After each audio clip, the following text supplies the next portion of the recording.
शेतकऱ्यांचं वादळ हे दिल्लीत धडकणार आहे। शेतकऱ्यांचा मोर्चा रोखण्यासाठी सीमेवर मोठा बंदोबस्त तैनात करण्यात आलाय। जिंद फतेहाबाद जिल्ह्यातील सीमेवर कडेकोट सुरक्षा करण्यात आली आहे। किमान आधारभूत किमतीसाठी कायदा करण्याची शेतकऱ्यांची मागणी आहे।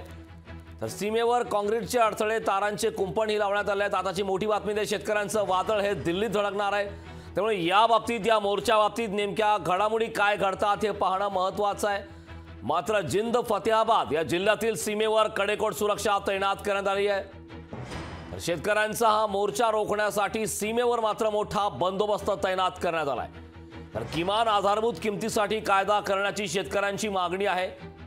या सीमेवर काँक्रीटचे अडथळे आणि तारांचे कुंपण ही या ठिकाणी करण्यात आले। हा मोर्चा रोखण्यासाठी प्रयत्न करण्यात आले, कारण शेतकऱ्यांचं वादळ हे आता दिल्लीत धडकणार आहे। देखिए, अब आप क्या कर सकते हैं, कोई हमारी बात तो मानने के लिए तैयार नहीं, हमें मजबूरन दिल्ली की ओर बढ़ना पड़ेगा। केंद्र हमेशा हमें बदनाम करता रहा है, अब भी बदनाम करेगा। हमारी ओर से बिल्कुल पीसफुली, शांतमय ढंग से ये कार्य किया जाएगा। हमारे युवा भी समझदार हैं, वो सब परिस्थितियों को समझते। हम कोई इस तरह का मौका नहीं देंगे जिस तरह से हमारे आंदोलन का नुकसान हो, और हम बड़े शांतमय तरीके से अपना कार्य करेंगे। तर मोर्चा रोखण्यासाठी सीमेवर मात्र मोठ्या प्रमाणात पोलीस बंदोबस्त तैनात करण्यात आला। ही दृश्य आपण पाहतोय, शेतकऱ्यांचं वादळ हे आज दिल्लीत धडकणार आहे।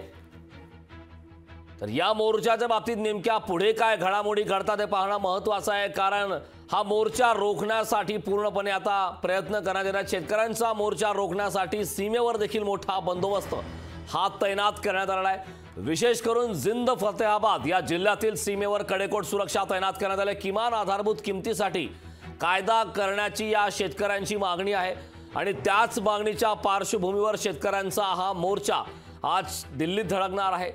तर सीमेवर काँक्रीटच्या अडथळ्याने तारांचे कुंपण ही करण्यात आलेले आहे। शेतकऱ्यांचं वादळ रोखण्यासाठी आता सरकारकडून प्रयत्न करण्यात येत आहेत। मात्र शेतकऱ्यांच्या मोर्चा बाबतीत नेमक्या पुढे काय घडामोडी घडतात हे पाहणं महत्त्वाचं आहे।